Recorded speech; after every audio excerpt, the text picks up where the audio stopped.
Okay, testing is the next piece that we want to talk about, and this is sometimes considered to be an entirely separate phase of the systems analysis and design lifecycle. It is essential, regardless of whether you think of it as its own separate phase or if you think of it as a part of the implementational.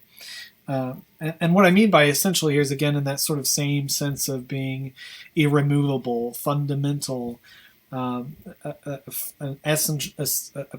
the essence of software development includes testing whether you want it to or not. There's no way to have software that you deploy that is not going to be thought of as having been tested, right? So if you try to skip the testing process, what you've actually done is just done a very bad job of testing software before you release it. So that's the idea behind the phase and why it's either in the implementation or not essential to software development. Now, the goal of the testing process is to make sure the program is faithfully doing all the things you want it to do. Right? All the stakeholder requirements are actually fulfilled and that the program does not have any bugs or unexpected behavior. So in order to do testing, you need to have a program, right? The actual thing you want to test, a description of the expected behavior, what you expect that program to do, a method for observing program behavior, right? So some way of seeing what the program is actually doing, and then some way of comparing the actual versus expected behavior to determine whether or not that is actually the observed behavior is conforming to what you expected it to do. Okay, so those are all the things you need to do testing. That's it. There's not very much more than that. It's worth pausing for a moment and talking about the guarantees that we have for testing. Okay, unfortunately, we cannot guarantee the absence of errors. There's always going to be a possibility that we've missed something, that the source code has a bug in it, or that we don't completely understand the stakeholder requirements well, and that there will be some kind of functionality missing or done incorrectly. It's just an impossibility, right? And the reason that it's impossible is we can't devise these practical systematic procedures for coming up with the expected and observed behavior for every possible scenario. You can prove program correctness if you could also prove that you had all of the correct requirements, right?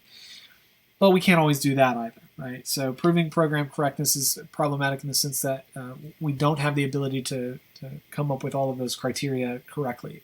So if you were to think of it in terms of formal modeling, if there was a consistent, reliable, valid, and complete criterion set for the tests that we would need for a program, such that a test set satisfying the criterion for all of those test measures would succeed, then P is correct. The problem is coming up with that constraint criteria. And I want to at least go through that very briefly here, because it goes back to the validity issue that we were talking about earlier, right? The criterion C would be reliable if any two test sets, T1 and T2, chosen by C would be chosen in such a way that all the elements of T1 are successful exactly and only when all of the elements of T2 are successful, right? That's reliability. That's how we would define reliability. And then for the validity piece of it, we can define validity as being essentially a test that's producing all possible errors that the stakeholders may come across, right? So consistent and complete, going back to the last two elements of that criterion set that we would need, they would essentially refer to general purpose, systematic, valid, reliable for all possible programs with that exception. And we can actually show, even in a formal sense, that there's no algorithm for finding reliable, valid, consistent, and complete test criteria for a generic program, right? You can do it in some formal modeling techniques, but in those cases, the assumptions essentially that you've come up with a correct formal model, right? And you're no longer looking at acceptance tests with the end user at that point. You've got the modeling correct in the first place. So you're essentially not doing program correctness so much as the implementation correctness, right? We've got all of the implementation stuff worked out in advance. So since we can't guarantee that there won't be any bugs, we're left with testing. It's the only alternative to doing this stuff correctly, the last and only piece of this that we can really expect to be able to do. And there's essentially three phases to testing. First phase is planning, coming up with a general approach for doing the tests, basically figuring out which features need to be tested, and then refining that feature set so that we can come up with a good plan for actually implementing the tests on those features. Phase two is test set acquisition. Now we're actually designing the expected behaviors. We're coming up with the actual tests themselves and refining the implementation so that the tests can be executed efficiently. And then in phase 3, we actually execute the tests and then measure to see if the output that we're getting is showing us correct behavior or not correct behavior. Now, this is a very high-level outline based on the ANSI IEEE standard that's highlighted here from 1987. And it's something that's sort of like mentioned in the textbook, not quite in the same presentation, but it's in the textbook as a similar procedure for like the way that you would want to do testing. Now, this is a high-level process for testing. Within that process, you may actually have a number of different techniques that you would want to use for testing. So unit testing is one that you've probably heard of. It's very commonly associated with test-driven development. The idea behind unit testing is to focus on really small individual portions of source code. Sometime in a procedural paradigm, you would think of it as a test for every function or a test for every procedure. In an object-oriented paradigm, you might think of it as a test for every interface or a test for every method. And this can be a little bit more testing than you might need in the sense that some methods and some functions really don't need to have that kind of testing. So unit tests are more useful in the sense that they're giving you a general fail-safe for integration, making sure that everything is actually doing what you're expecting to do. One of the key problems with unit testing, and one of the things that makes unit testing complicated, is that in theory, you want each unit test to be as independent as possible from everything else in the system. So that may mean that you'd have to create stubs or mock objects or some other test harness to make sure that things are operating in isolation. So a good example of this is if you have a method that pulls data from some external API and you want to make sure that the method is doing what it is expected to do correctly, then you're going to have to stub out that API call so that you can provide input from the API that you know is going to reliably be the same every single time the test is executed. And you don't want any implementation details of the API or any bugs in the API itself to cause a problem with your test for that particular feature. Okay, that's why we would create stubs, mock objects, and other kinds of test harnesses. Normally in unit testing, the test itself is written by the software developer as they're doing development or shortly after they have done development, rather than handing this off to a set of dedicated testing engineers right before the actual test phase. So this is most common in test-driven development where the implementation is basically the same, done by the same person because they're writing the test first and then they're doing the implementation, rather than in a traditional environment where you might have the testing done after implementation. Another kind of test that we want to talk about is black box testing. Black box testing is essentially just treating the software as if it were an unknown quantity inside of a black box, and the only thing you can control are the inputs you're providing to the software and the outputs you're getting from the software. Right? So the goal is you provide inputs and then make sure that the outputs look reasonable or correct. Black box testing is very flexible. You can use it at basically every level of software development, from the low-level functions to a complete module or possibly the entire program. And this is another very popular technique for acceptance tests, because in an acceptance test, it's very clear that you are choosing test data from the perspective of the environment, right? Which is essentially what your stakeholders are going to be doing after you've completed development of the program in the first place. So black box testing is very useful in that kind of an acceptance test atmosphere. White box testing, which is a contrast to black box testing, is primarily used at the modular level, and it's essentially based on the notion that you actually have access to the source code itself, and you know all of the possible flows through that source code, and you're writing the test in such a way that that kind of structural control flow information is expected to execute all of the paths that are within the source code, right? Or explicitly executing the problematic paths, certain paths that could become a problem because of concurrent issues or parallel issues or some tricky algorithmic situations off by one errors, that sort of thing. You're actually using the internal structure and internal information to guide the test. So here's some examples of white box testing. You might look at path and subpath testing, which we just talked about. You may look at path domain testing. Again, something we've talked about. You might look at the predicates, right? All of the different predicates you might provide to the source code prior to running the test. The branches, making sure that every statement and block within a branch is tested.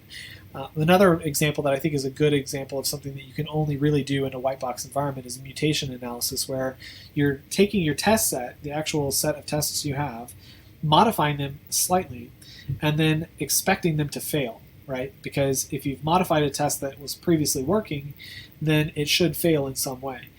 So for example, if you are expecting the output of the program to always be a number between 0 and 1, you could actually mutate that test to say we're expecting the output to be above 1 or below 0.